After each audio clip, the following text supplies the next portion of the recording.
The Honourable Parliamentary Secretary to the Minister of International Development. Thank you very much, Mr. Speaker. And I'm very pleased today to speak on Bill C-32, the Fall Economic Statement Implementation Act. I hope that it will pass quickly through this House because it includes much-needed supports to Canadians during these challenging times. The last few years have not been easy. We have all gone through a global pandemic. Many of us lost loved ones. The economy shut down overnight. We witnessed horrific conditions in long-term care homes, and many of the existing divides in society were made visible, including inequalities that have been ignored for too long. Depuis mars 2020, le monde a changé. Je sais que de nombreux Canadiens sont aux prises avec la maladie, les pertes d'emploi et isolement. Les travailleurs de première ligne ont risqué leur propre vie physique et santé mentale d'être là pour les autres. La violence familiale a augmenté. Les adolescents ont raté la clé jalon au cours de leurs années de formation. Et maintenant, quand tout le monde veut revenir au normal, nous sommes confrontés à l'inflation et à l'augmentation du coût de la vie. Notre gouvernement continuera d'être là pour aider les Canadiens et bâtir une économie solide pour l'avenir. Just as it seems like we may be putting the pandemic behind us, the world is facing a rise in tyranny and authoritarianism, with emboldened dictators around the world acting more aggressively and triggering conflicts and egregious human rights violations, the most alarming of which is Putin's illegal invasion of Ukraine. This has shaken a world already reeling from the pandemic, with supply chain disruptions, global food insecurity, leaving 50 million people in 45 countries on the brink of famine, and energy shortages leading to a global inflation crisis.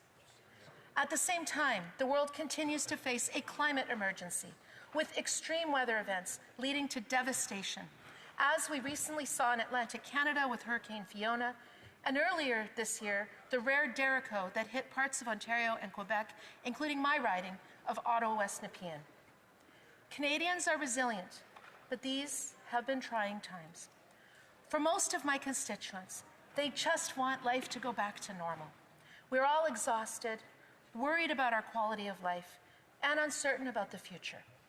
But these are exactly the times when we all need to pull together the most. Through all of this, our Liberal government has been there, responding to keep Canadians safe, healthy, and to mitigate against the worst effect of these crises. I'm not going to stand here and pretend that everything is going to be okay tomorrow. According to the fiscal update, while we will see improvements, we'll likely still be battling inflation and possible economic slowdown for potentially another 18 months or more, as the global economy corrects itself.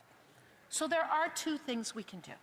First, we need to keep putting in place the building blocks for Canada to not only recover, but to prosper and to lead the world in the new economy.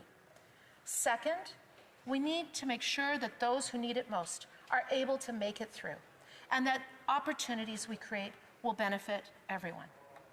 Mr. Speaker, let's start with a few facts. One of our key economic goals during the height of the pandemic was to avoid major layoffs, business bankruptcies, and high rates of unemployment coming out of it. In this, we were successful. There are 400,000 more Canadians working today than before the pandemic. We have recovered 116% of pre-pandemic jobs, and our economy is larger than it was before.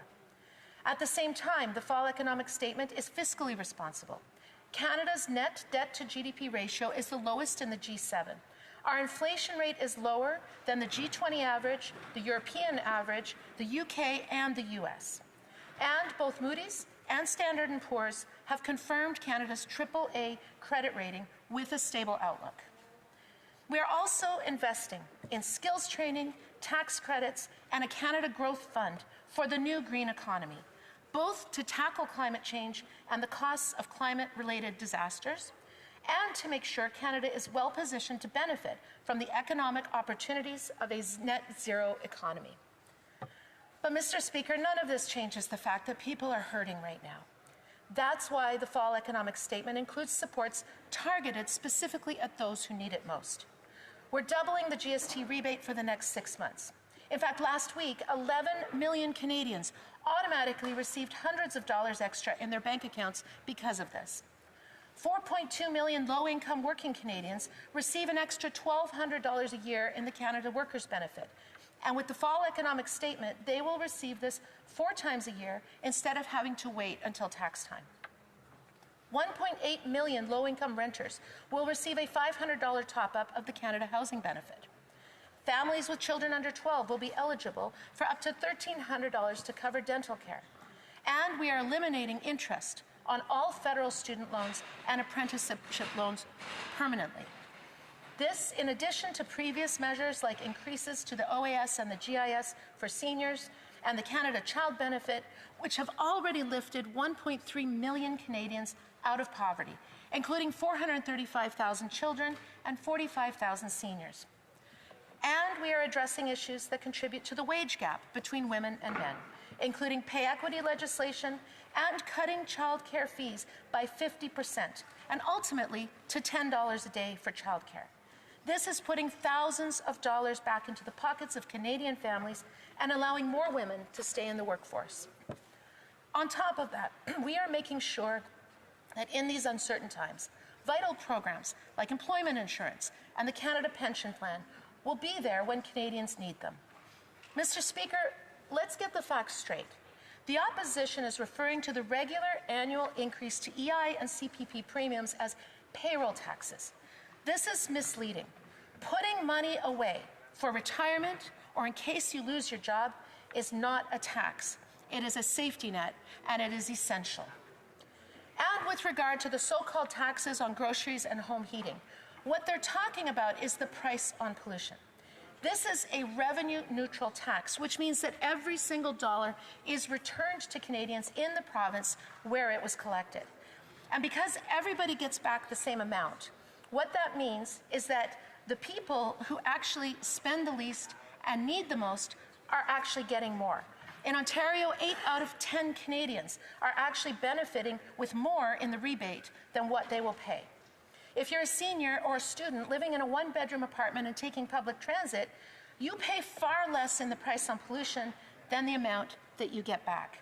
So this so-called carbon tax, as it goes up, the amount people get also goes up. This is also helping people who need it, but also the people who are doing their part in their households to fight climate change. Mr. Speaker, to those on the other side of the House that say a few $100s here and there makes no difference, I want to talk about a young woman who called my office a few months ago. She was very embarrassed to say that she had resorted to using food banks. And they only allow you a certain number of points, and she had run out of points for the month. And this call happened to be just a day after the climate action incentive was distributed. So I mentioned this to her, and while she was on the phone with me, she actually checked her bank account, and she said, "Oh my goodness, yes, there's money in my account. Now I can go get groceries." These amounts that our government is providing make a real and tangible difference, and I hope that all members will vote for this.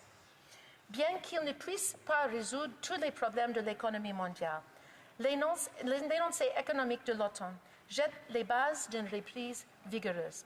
Cela inclut des centaines de dollars supplémentaires en doublant remboursement de TPS, $500 supplémentaires pour les locataires à faible revenu, $1,300 pour les enfants de moins de 12 ans pour les soins dentaires et $300 supplémentaires tous les 3 mois pour les travailleurs dans le cadre de l'allocation canadienne pour les travailleurs. Nous avons été là pour les Canadiens pendant la pandémie et nous allons continuer d'être là. Mr. Speaker, this fall economic statement includes vital supports to the most vulnerable Canadians during these difficult times. But it also lays the groundwork for stability and for future prosperity. A prosperity that we will make sure is shared by everyone. I know that after the last 2 years, it is very hard to be optimistic for many Canadians. But our economy is strong, our position is secure, and our government has Canadians back. Thank you very much, Mr. Speaker.